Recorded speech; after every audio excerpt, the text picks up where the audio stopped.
우리가 어떤 일에 실패했을 때 흔히 쓰는 말이 있죠. 낭패를 당했다, 낭패를 받았다라는 말들로 사용합니다.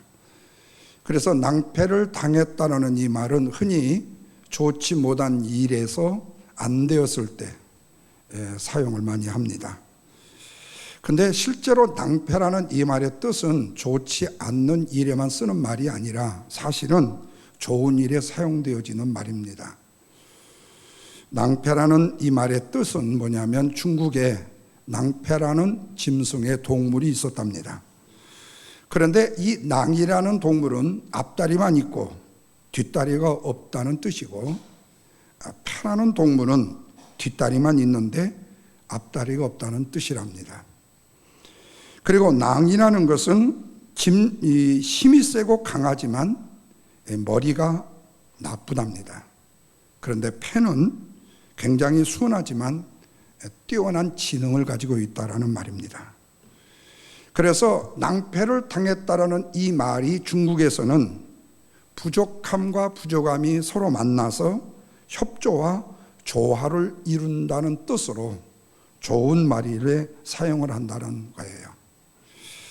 그런데 우리는 이 낭패라는 말을 당연히 협력이 안 되는데 사용을 하지요.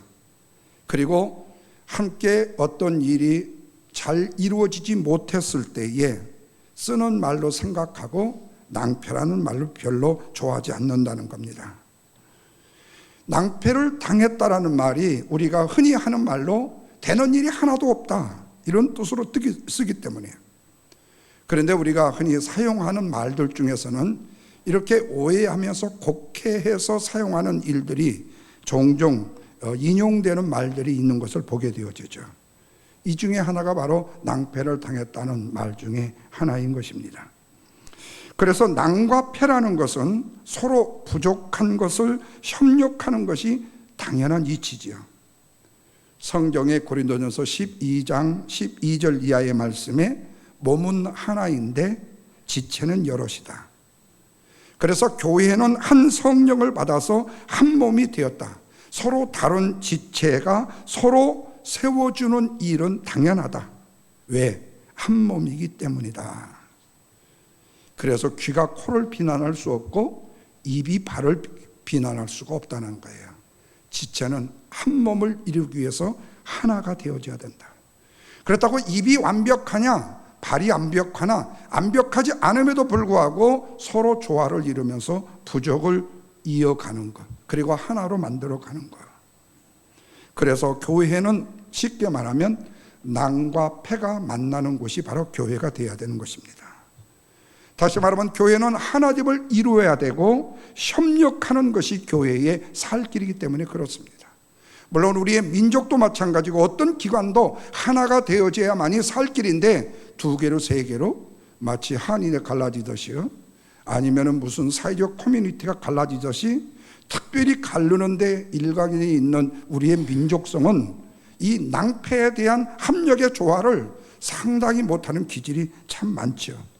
또 이렇게 또 우리 조국을 깐다고 하실지 모르겠지만, 어쨌든 교회는 낭패가 만난 곳입니다.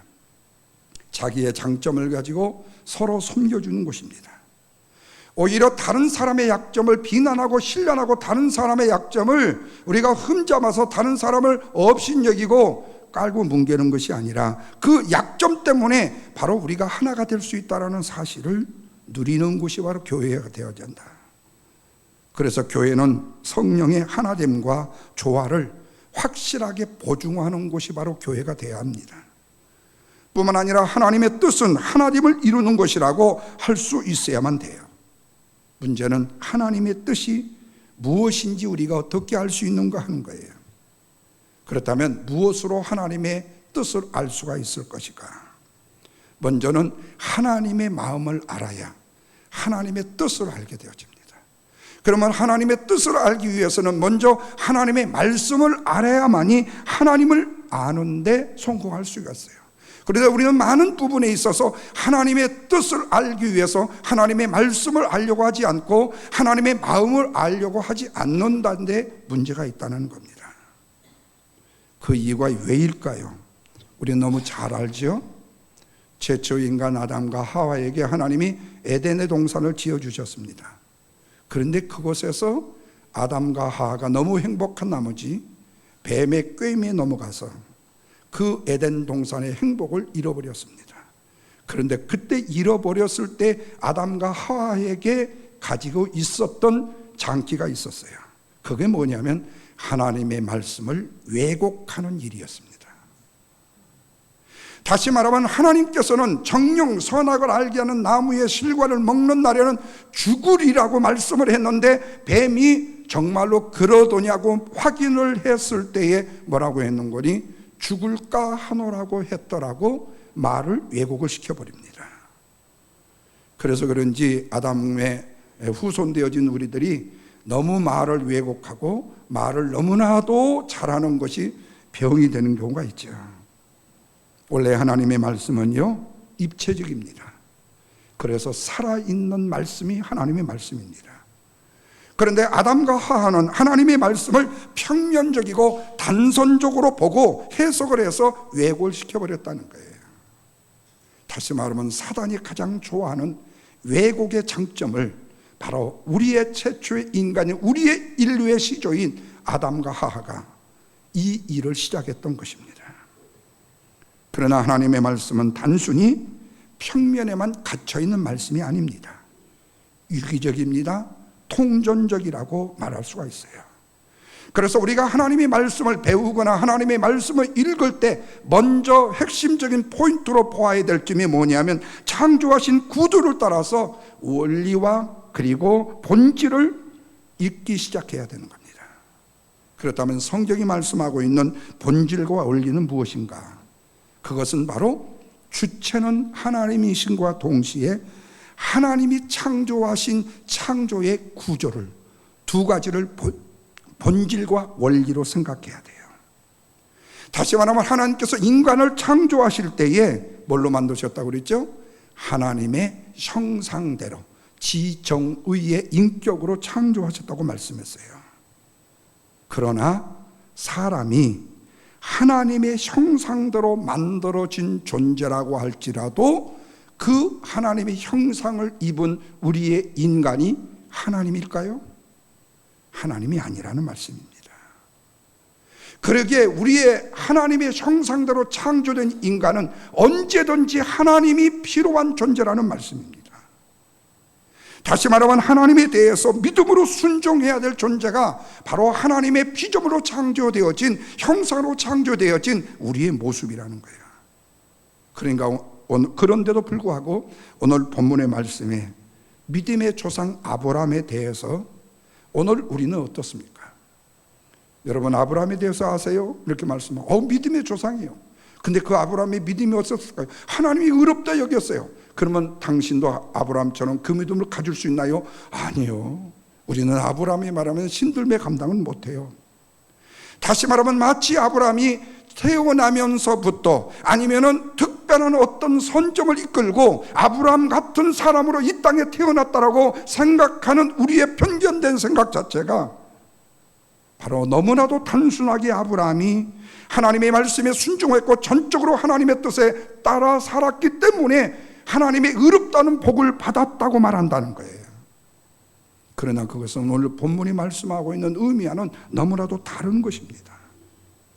왜냐하면 인간의 마음 속에는 하나님의 마음이 없기 때문에 그렇습니다. 다시 말하면 낭이 없다라는 말씀입니다.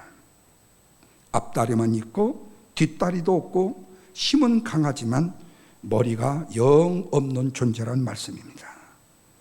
다시 말하면 하나님의 말씀에 대해서 온전히 순종할 사람은 이 세상에 존재할 수가 없다는 말씀이에요. 불순종하는 것이 당연하다는 거예요.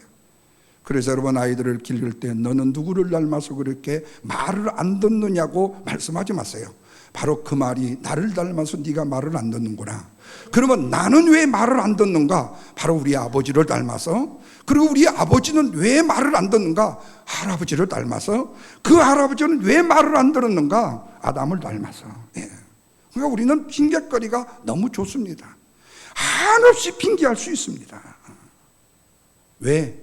이 세상에 하나님의 말씀을 온전히 순종할 수 있는 존재는 없다는 거예요. 그래서 이 말씀에서 아브라함이 하나님의 말씀에 순종했기 때문에 복을 받았다는 그 말씀을 우리가 액면 기도로 받아들인다면, 온전한 믿음을 갖지 못한 사람들이 내가 이 세상에 하나님의 아브라함처럼 복을 받지 못한 이유가 하나님의 말씀에 온전히 순종하지 못했기 때문이다라고 스스로 내가 자조하면서 나는 안 된다고, 나는 할 수 없다고 나를 포기하는 사람들이 생겨날 수 있기 때문에,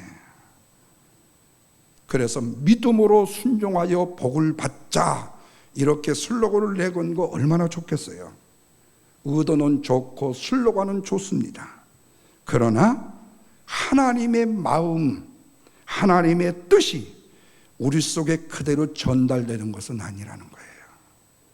다시 말하면 믿음으로 순종하여 복을 받자라고 한다면 우리가 그 말씀에 믿음의 복을 받을 수 있는 근간을, 원리를, 그 진리를 깨달아서 알아서 점차적으로 우리의 자신의 마음속에 그 순리적인 뜻을 가져가야 되는데, 우리는 제일 먼저 뭘 본받는 거죠? 형식을 본받는 거예요.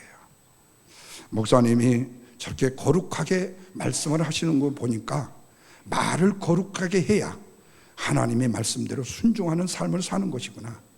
아이고, 아무개 집사 말하는 걸 보니까 저걸 닮으면 하나님의 말씀대로 순종하지 못하게 사는 것 같아. 다시 말하면 표면적으로 드러나는 인간의 어떤 단면적 모습을 가지고 하나님의 말씀에 순종의 복을 받았다, 순종하지 않아 복을 받지 않았다라고 판단하지 말라는 말씀이에요.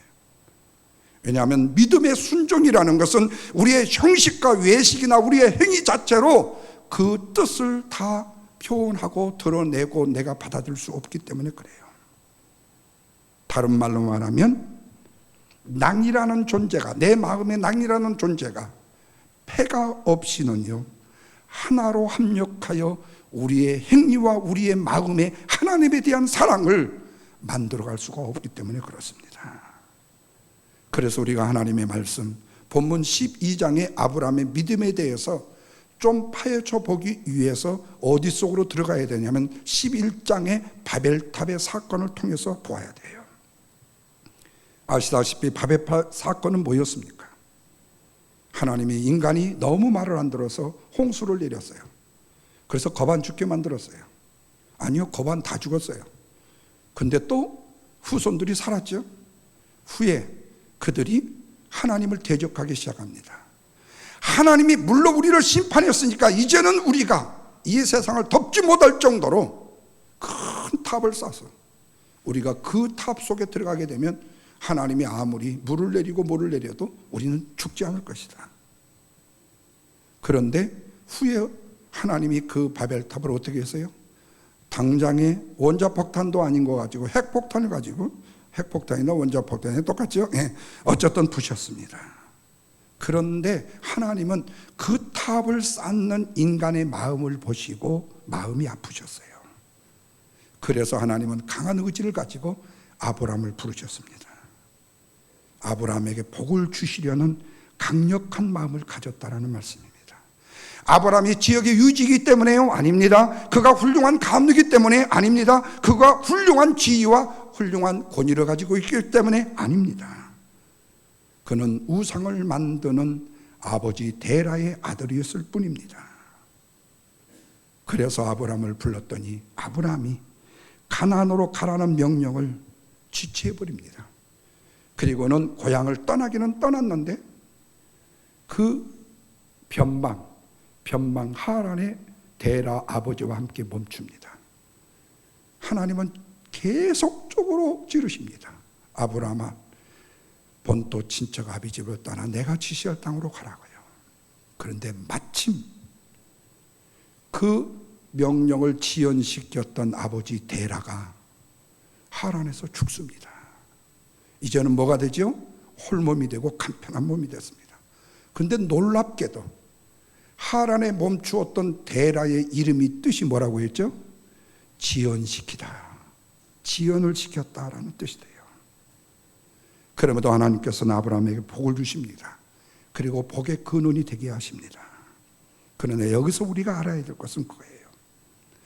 하나님의 마음이 우리에게 전해지지만 아브라함이 온전히 순종을 했기 때문에 복을 받은 것이 아니라 하나님의 은혜에 낭과 패가 합력하여 선을 이루는 복을 누가 받았다고요? 아브라함이 받았다는 말씀입니다. 아브라함에게 약속하신 하나님의 언약을 누가 이루셨어요? 하나님이 이루셨다는 말씀입니다. 그래서 하나님의 강력한 의지로 부름을 받은 우리들이 마땅히 하나님의 말씀에 순종해야 되는 것은 사실이지만 때로는 온전히 순종을 하지 못한다 할지라도 하나님은 약속하신 것을 우리를 통해서 이루시기를 즐겨하신다는 거예요. 그런데 우리는 어떻습니까? 주일학교 선생님들이 그러잖아요. 떠드는 아이하고 안 떠드는 아이하고, 여러분 떠드는 제가 이뻐요, 안 떠드는 얘가 이뻐요. 그러면 애들이 전부 다 뭐라고 그러죠? 안 떠드는 얘가 이뻐요. 지도 떠들면서, 지도 거기 지목을 당하려면서. 근데 우리의 영적 수준이 그렇게 될 수 있다라고 말이에요. 그러나 하나님은 떠드는 이도 사랑하고 안 떠드는 이도 사랑하신단 말이에요. 왜 이 사람에게는 이 룰의 법이 적용돼야 되고 나에게는 이 룰의 법이 적용되지 않는 세상은 바로 암흑의 세상입니다. 이건 지옥의 세상입니다. 이 사람에게 적용된 법이라면 이 사람에게 똑같이 적용이 되어져야 되죠. 설령 그 사람이 나라 할지라도 똑같이 적용이 돼야 되는 거죠. 하나님의 언약의 약속은 똑같이 이루어진다는 거예요. 그래서 하나님의 강력한 의지로 부름받은 우리들이 하나님의 말씀에 온전히 순종하지 못했지만 하나님은 우리를 통해서 그 약속을 이루려고 원하시는 거예요. 그래서 하나님께서는 낭이 많은 우리에게 은혜를 더하셔서 형편없는 우리를 인도하셔서 복을 주시고 복의 근원이 되게 하신다는 말씀입니다. 그래서 우리는 마땅히 하나님께 감사해야 되고 더욱더 하나님을 의지해야 되고 하나님을 높이며 찬양할 수밖에 없는 존재인 것입니다. 여러분, 이 세상에 변하지 않는 것은 뭐지요? 오직 하나님의 말씀과 하나님의 약속뿐입니다. 그래서 성경은 믿음의 종 아브라함을 우리의 완전한 믿음의 모델로 세우려고 예를 쓰시기보다는 신실하신 여호와 하나님을 우리의 인생의 낭과 패의 주인 되신 하나님으로 우리로 하여금 높이기를 원하신다는 말씀이에요. 물론 아브라함의 믿음도 훌륭한 믿음이고 훌륭한 사람임에도 틀림은 없습니다. 그러나 아브라함도 인간이기에 연약한 부분이 얼마나 많은지 몰라요. 믿음이 흔들릴 때도 얼마나 많은지 몰라요. 심지어는 자기의 사랑하는 아내를 누이라고 속여서 최초의 인신매매입이 되기도 했고요. 하나님의 말씀에 불순종해서 정말로 선한 역사를 이룰 수 없는 존재로까지 인정을 받아 믿음이 흔들릴 때도 있었어요. 그런데도 하나님은 아브라함을요, 낭패가 없는 모델로 삼기 위해서 그를 하나님이 세우신다라는 사실을 우리에게 부각시키면서 너희들이 그 아브라함을 낭패가 없는 모델로 포장하여 세우려고 하지 말라, 그 말이에요. 인간의 우상화를 시키지 말라는 거예요. 여러분, 지난주에도 말씀을 드렸듯이 공산주의는 70년 만에요, 세계를 정복해 거의 빨간색으로 물을 들였어요. 그런데 70년 만에 공산주의는 이 땅에서 무너졌습니다. 그런데 유독 공산주의에 하나 남은 것은 지금 북한입니다. 그러나 북한도 사실은 변질된 공산주의입니다. 이것은 바로 뭐지요? 3대 세습의, 그것은 세습주의지 공산주의가 아닙니다. 유일하게 남아있는 거예요. 그런데 인간의 신격화입니까? 그가 바로 하나님이 아닙니까? 그가 바로 모든 백성을 다 먹여 살리지 않습니까? 그러면 죽는 사람은 어떻게 하는데요? 하나님께서는 오늘 말씀에서 인간의 우상화를 단호하게 거절하십니다. 그리고 아브라함의 약점을 있는 그대로 드러나게 하십니다. 낭과 패가 있는 존재도 바로 아브라함이라는 사실을 나타나게 하셔요. 왜냐하면 우리를 또 아브라함 같이 때로는 신실할 때도 있지만 연약할 때도 있기 때문에 그렇습니다.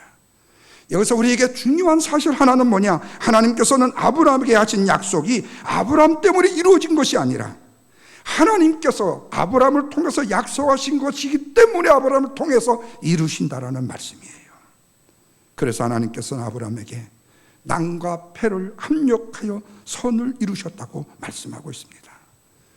한마디로 낭패가 많은 아브라함, 실수하고 넘어지기도 하는 아브라함이라는 그 인간을 믿지 말고 오직 신실하신 하나님 여호와의 약속만을 믿고 따르라고 모델의 말씀으로 주신 거예요. 하나님은 지금도 저와 여러분을 부르셔서 하나님의 백성으로 삼으시고 하나님의 거룩하신 뜻으로 인도하시는 분이십니다.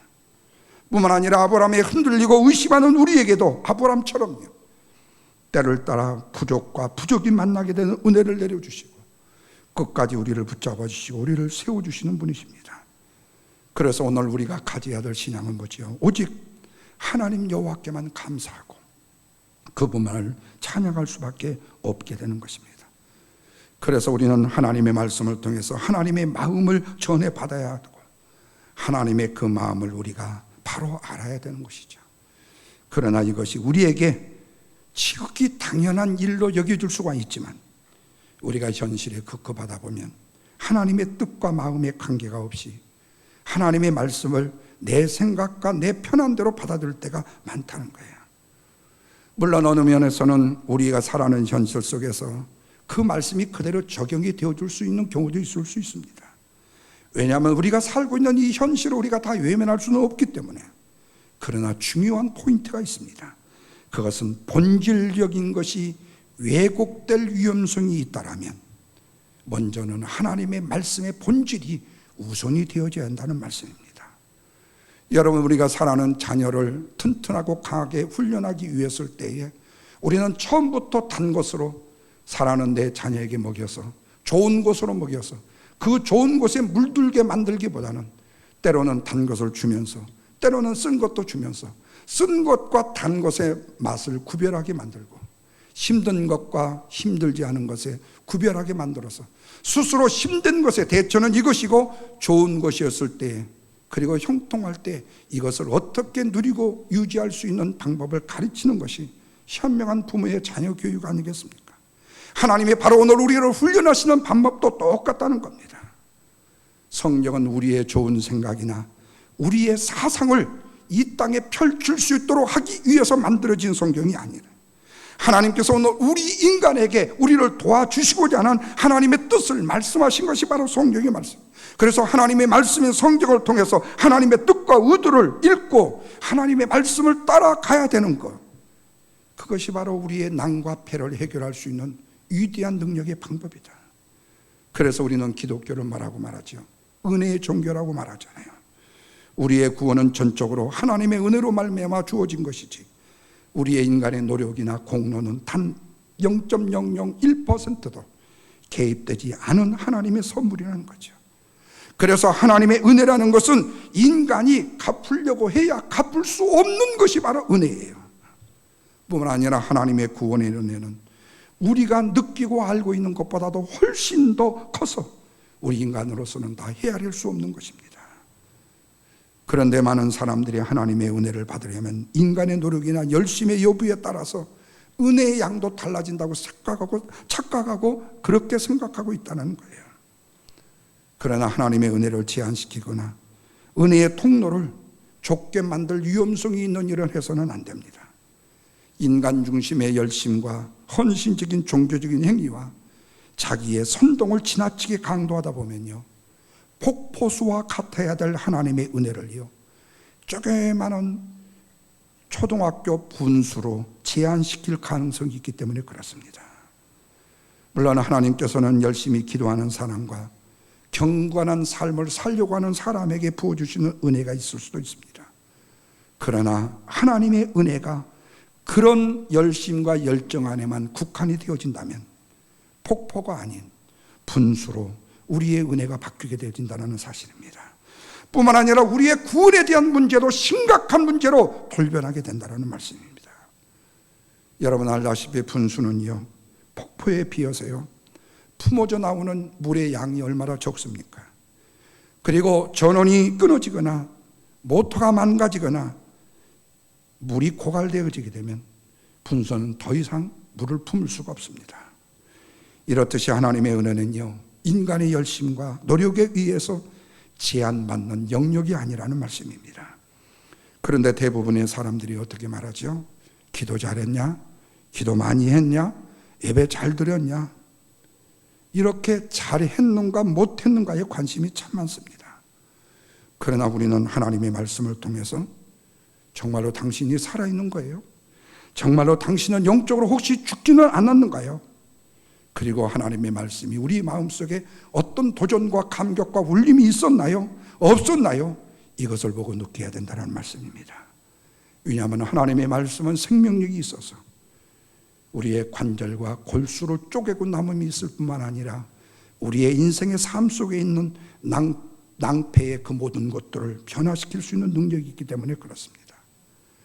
그러나 변화는 성숙을 의미하지만 부족과 부족이 함께 있는데 성숙이라는 것은 바로 변화를 통해서 수반되어지 않은 것인데 만약 신앙생활의 변화의 삶이 없다면 그것은 뭔가 크게 잘못된 일 중에 하나가 되어질 것입니다.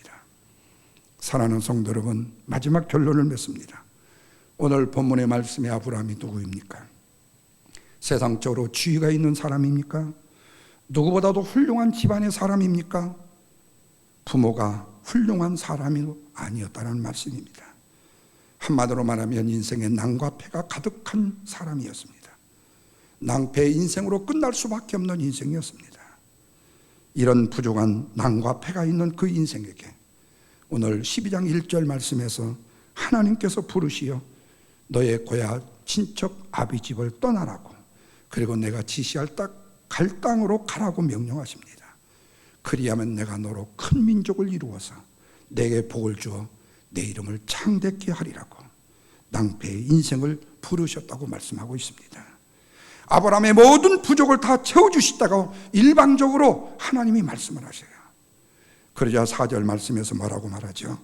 아브라함이 여호와의 말씀을 따라 이 군더더기 같은 놋도 함께 갔다고 말씀하고 있습니다. 그리고 마침내 5절에서는 뭐라고 그랬어요? 하란에서 얻은 소유와 얻은 사람을 데리고 어디로 갔어요? 가나안으로 들어갔다고 말씀했습니다. 여러분, 보통 사람들은 외부에서 무엇인가 들어오면요 어떤 식으로든지 반응을 하게끔 되어져 있습니다. 그런데 그 반응이요 나중에는 뭘로 이어지죠? 파동으로 이어지게 돼요. 그 파동이 결국에는 뭘 움직이게 되죠? 사람을 움직이게 되어집니다. 요즘에 한국의 진보와 보수의 진영의 싸움 논리로 조국한 사람 때문에 지금 네이버든지 다음이든지 어떤 데 뉴스 하나가 뜨게 되어지게 되면요 요즘에 라이크와 부정적인 두 숫자가요 마치 카메라 필름 돌아가듯이 돌아갑니다. 여러분 한번 가만히 보십시오. 순식간에 1000번 있던 것이 5000번으로 가버립니다. 아주 두룩두룩 하면서 이전에 보지 못했던 광경들이 계속 보게 되죠.